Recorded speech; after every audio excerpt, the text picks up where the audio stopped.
Hello, नमस्कार. तुमचं सगळ्यांचं पुन्हा एकदा माझ्या एका नवीन ब्लॉगमध्ये स्वागत करते. तर आता वाजले सकाळच्या 7:30 पावणे 8 होत आलेत आणि नाश्त्याची तयारी चालू आहे. तर रोज सकाळी अंघोळ वगैरे झाली का कोमट पाणी थोडं पित असते. मी पण पित असते, संचितला पण देत असते आणि कोमट पाणी सकाळी पिलेलं चांगलं असतं. कधी-कधी लिंबू टाकून पिते, कधी-कधी मध टाकून पिते.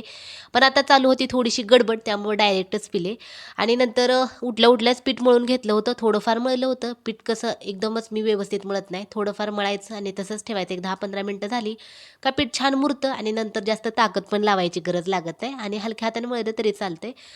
आता खरं तर करणार होती मी चहा चपाती, थोडासा वेळच झाला होता. पण संचित चिडला. संचित म्हणला, "रोजच काय चहा चपाती करते, सारखीच काय चहा चपाती करत असते, आलू पराठा बनव." त्यामुळं पराठ्याचं प्लॅनिंग नसताना आणि त्यातल्या त्यात वेळ झाला होता, तरी पण आता म्हणलं चला आता संचित एवढा म्हणतोयच आलू पराठा कर, तर आता पराठा करायला घेतलाय.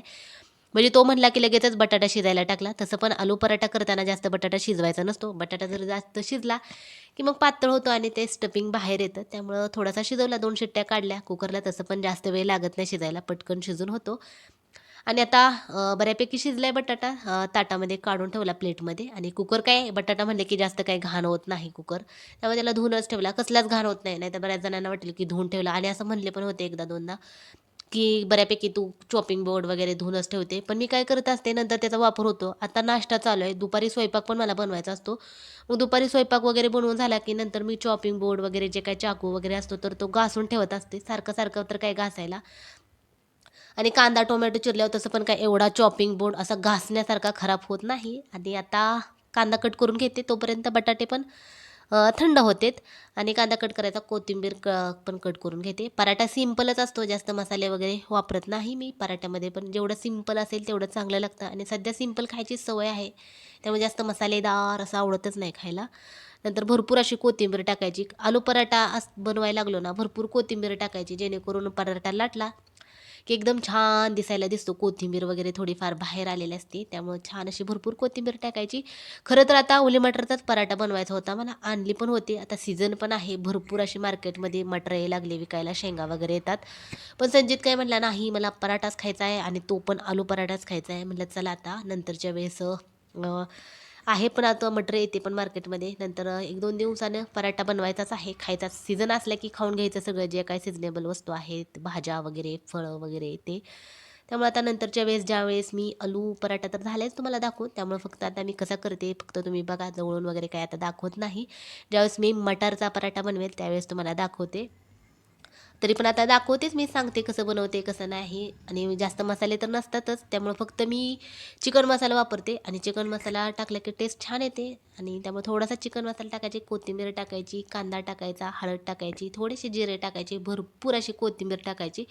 कांदा कोणाला आवडत असेल तर टाकायचा, नसेल आवडत नाही टाकला तरी पण चालतं. पण मी टाकत असते कांदा टाकला की पराठ्याची टेस्ट छान येते. थोडंसं मीठ टाकायचं आणि इथं चिकन मसाल्याच्या ऐवजी पावभाजी मसाला टाकला तर अजूनच छान पराठा लागतो. पण आता माझ्याजवळ पावभाजी मसाला नाही आणि मी आणून ठेवत असते.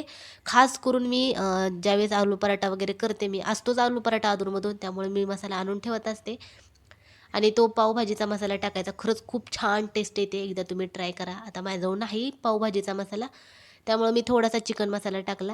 आता संचित काय तिखट खातच नाही त्यामुळे मिरची वगैरे काय टाकत नाही. तुम्हाला मिरची वगैरे टाकायचं असेल तर मिरची टाकू शकता किंवा तिखट वगैरे तांबडं तिखट टाकायचं. आता मला मोजून 3च पराठे करायचे होते त्यामुळे मी काय करत असते जेवढे पराठे करायचे आहेत तेवढे गोल गोल लाडू करत असते. जेणेकरून नंतर पराठ्याचं स्टफिंग भरताना आपला एक लाडू घ्यायचा आणि व्यवस्थित त्याच्यामध्ये भरून घ्यायचा. लाडू करून ठेवले साईडला. थंड झाले की आणि कसं पण म्हणजे कधी पण पराठा करताना बटाटा गरम-गरम खेचायचा पण नाही आणि गरम-गरम पराठ्यामध्ये भरायचा पण नाही. होतं काय गरम असले की बटाटा थोडा पातळ होतो आणि मग ते स्टफिंग आहे तर लाटताना बाहेर येतं. त्यामुळे बटाटा थोडा थंड होऊ द्यायचा. थंड झाला की बटाटा ऑटोमॅटिक घट्ट होतो आणि मग ते भरायचं. मग अजिबात बाहेर येत नाही. किती पण बटाटा भरा तुम्हाला जेवढा आवडतोय तेवढा जर तुम्ही बटाट्याचं स्टफिंग भरून पराठा लाटला तर तो काही बाहेर येत नाही. तवा गरम करायला ठेवलाय. पीठ थोडं जास्तच मळून घेतलंय, दुपारचं पण मळून घेतलं. शिल्लक राहिलं तर संध्याकाळी पण त्याचाच वापर करायचा आणि संध्याकाळपर्यंत संपूर्णच टाकायचं. आता टिफिनला संचितला बघू काहीतरी द्यायचं, नाहीतर पराठाच द्यावं म्हणते मी. पराठा आवडतो त्याला खायला. पण होतं काय आलू पराठा गरम-गरम छान लागतो खायला आणि थंड झाला की एवढा बरोबर नाही लागत. त्यामुळे शक्यतो आलू पराठा नकोच वाटतो द्यायला. आणि संचितला मेथी पराठा पण आवडतो. मी बरं बनवत असते वेगवेगळ्या प्रकारचे पराठे. आलू पराठा असतो, मेथी पराठा असतो, पालकचे पराठा असतो. नंतर आता मध्ये मी पालकचं थालीपीठ पण बनवलं होतं. ते पण खूप छान झालं होतं पालकचं थालीपीठ. आणि होतं काय, लाईट गेली का तुम्ही बघू शकता एकदम अंधार संध्याकाळ असल्यासारखं होतं आणि स्वयंपाक चालूच होता, नाश्ता चालूच होता बनवायचा. तोपर्यंत गेली लाईट आणि त्यामुळं दिवस असो किंवा रात्र लाईट लावूनच स्वयंपाक करावा लागतो आणि जनरेटर आहे त्यामुळं काही एवढं नाही. लाईट गेली काही गेली कीच 1-2 मिनिटाच्या आत लाईट, 2 मिनिटं पण नाही, 1 मिनिटाच्या आत लाईट येते. त्यामुळे काही प्रॉब्लेम होत नाही आणि जरी नसली लाईट तरी पण काय अंधारात थोडंफार दिसत पण नाही लाईट नसले की. त्यामुळं 2 बल्ब लावून मला तर स्वयंपाक करावा लागतो. आता पराठा म्हणलं की थोडा जाडच असतो, त्यामुळे जाडसर असा पराठा लाटून घ्यायला लागले आणि तुम्ही बघू शकता पराठ्याचं स्टफिंग कसलंच बाहेर येत नाही. त्यामुळे थंड पराठा, बटाटा थंड झाला की एकदम छान एकदम टेस्टी पराठे होतात. आता सध्या संचितला थोडासा ताप पण आला आहे, थोडासा खोकला पण आहे, त्यामुळे मी तूप लावलं नाही. नाहीतर पराठा म्हणलं की भरपूर असं तूप लावायचं. तूप लावलं की पराठ्याची टेस्ट आहे तर एकदम छान येते. तूप लावायचं किंवा बटर लावायचं, काहीतरी लावलं तरी चालते, पण मी तेलच लावलं होतं. आता बाकीचे जे पराठे आहेत त्यांना त्यांना पण पटापट आता लाटून घेते. जास्त नाही, 3च करायचे आहेत. तुम्ही तर बघितलेच आता गोळे किती करून ठेवलेत ते. आणि ह्याला पिठाला फ्रीजमध्ये ठेवायचं, दुपारी वगैरे करायचं. होतं काय, मला जास्त सारखं पीठ मळायला आवडत नाही. त्यामुळे मी काय करत असते, दुपारी जर चपात्या बनवायच्या असतील तर दुपारी, सकाळचं आणि संध्याकाळचं सगळ्याचं प्लॅनिंग करून एकत्रच पीठ मळून घेते. जेणेकरून सारखं पीठ मळायची पण भानगड नाही आणि पीठ मळून ठेवल्यावर मुरतं पण आणि चपात्या पण छान होतात. त्यामुळे असं आता आता सकाळी स्वयंपाक करायला लागले, नाश्ता बनवते, तर त्यावेळेस दुपारचं पण प्लॅनिंग करते. दुपारी काय करायचं आहे, संध्याकाळी काय करायचं आहे, अशा हिशोबानेच मग मी चपात्याचं पीठ मळायला घेत असते. आणि तसं पण संचितला टिफिन वगैरे दिला की तो खाऊन येतोच असं अजिबातच नाही. कधी-कधी घेऊन पण येतो माघारी. त्यामुळे त्याला आल्यावर पण काहीतरी चपाती द्यावी लागते. दुपारी बाय चान्स नाही खाल्लं तर 4-4:30 वाजता पण चपाती द्यावी लागते. त्यामुळं थोडंफार शिल्लक पीठ ठेवतच असते मी. आता पराठा आहे तर झाला की पहिला संचितला दिला. त्याला काही खायची सवय नाही तरी पण देऊन ठेवला होता. बघ खातोय का? खायचा प्रयत्न कर. हाताने खायचं असं सांगून त्याला लेक्चर देऊन आले थोडा वेळ. तरी पण नाही, वाट बघत बसला. म्हणला तुझं पराठे करून झाले की ये, म्हणला मी तुझी वाट बघतो आणि नाही खाल्ला हाताने. त्यामुळं मम्मी पण माझी म्हणते त्याला सवय लाव हाताने खायची. पण मी सवय लावते पण तो खातच नाही. त्याला आवडतच नाही हाताने खायला. हात घाण होतोय म्हणतोय. त्यामुळे आता कधी खाणार हाताने काय माहीत नाही. तिखट पण खात नाही, हाताने पण खात नाही. ह्याच्यापेक्षा गावाकडं तर ह्याच्यापेक्षा लहान मुलं हाताने खायला लागलेत.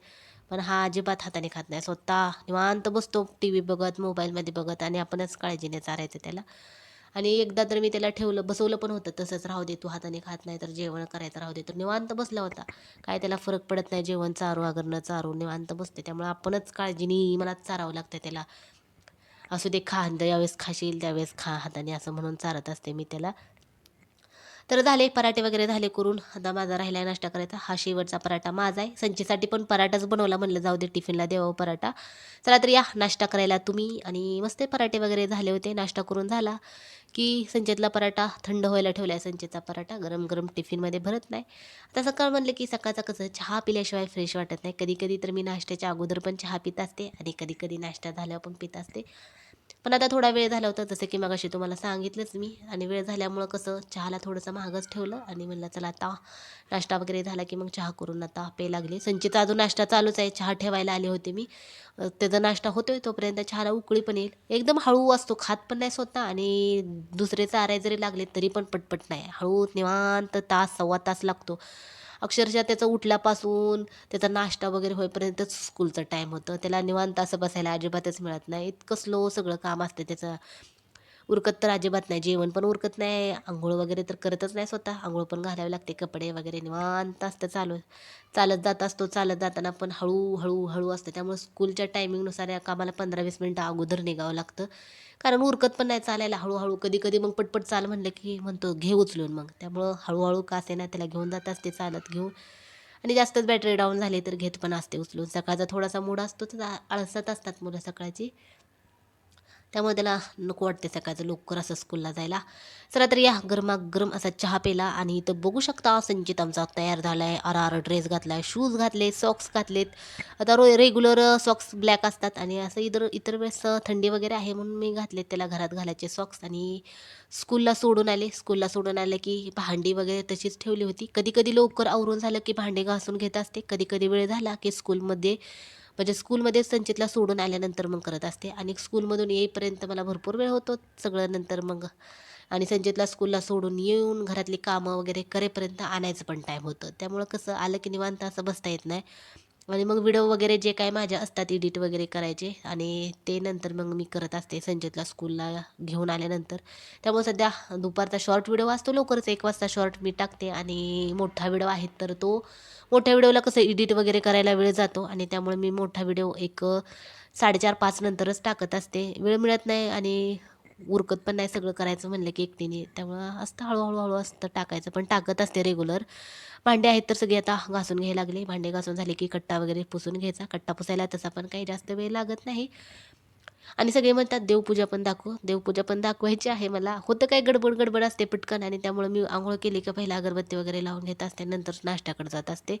त्यामुळं काही लक्षातच राहत नाही. आता नंतरच्या वेळेस दाखवेन एकदा देवपूजा पण मी कशी करत असते. जास्त काही नाही, साधी भोळी आपलं जसं असेल तसं असतं. नाहीतर बऱ्याच जणांना वाटेल की जास्त काही करते का नाही. असं नाही, आपलं अगरबत्ती वगैरे लावायची, पाया पडायच्या, झालं. एकदा दाखवेन तुम्हाला देवपूजा पण मी कशी करत असते वगैरे. आणि झाली भांडी घासून. भांडी काही जास्त नव्हती आणि नाश्ताच फक्त बनवला होता, तसं तर काय टिफिन वगैरे नव्हताच बनवला. त्यामुळं नाश्त्याचीच भांडी घासून घेतली. आता गॅस काय एकच भाजी केली होती, त्यातल्या त्यात पराठे केले होते, त्यामुळे गॅस काही घाण झाला नव्हता. त्यामुळे थोडासा पुसून घेतला आणि झालं आता माझं झाडून वगैरे. आता घ्यायचं आहे, झाडून घ्यायचं, पुसून घ्यायचं आणि झालं मग सकाळचं माझं मॉर्निंग रुटीनचं जे काही काम असतं ते झालं. आणि नंतर मग जाऊन संचितला स्कूलमधून आणायचं. कपडे काय नसतात सकाळचे. सकाळचे म्हणजे काय, कपडे मी आठवड्यातून 2 किंवा 3 वेळाच मशीन लावत असते. ज्यावेळेस मशीन लावते त्यावेळेस तुम्हाला दाखवतच असते मी. तर असं असतं रोज सकाळचं रुटीन. नाश्त्यामध्येच काय तर फरक असतो, नाहीतर कामं तर तेच असतात. असं वेगळं काही नसतं. कट्टा घासणे, पुसणे आणि सगळं. कट्टा किती वेळा पुसते असं पण म्हणतात. आता कट्टा पुसायचा नाही काय, घाणीत केल्यावर पण लोकं म्हणतील घाणीत करते, पुसून घेतल्यावर पण पुसून घेते. त्यामुळं कसं दाखवायचं आणि काय दाखवायचं हा पण कधी-कधी प्रश्न पडतो आणि मला तसं पण कट्टा आवडत नाही. त्यामुळे तसं म्हणू नका की कट्टा सारखीच पुसते. मला थोडं जरी पाणी सांडलं तर मी लगेच पुसून घेत असते कट्टा. चला तर असो, ज्याचा त्याचा विचार. चला आजचा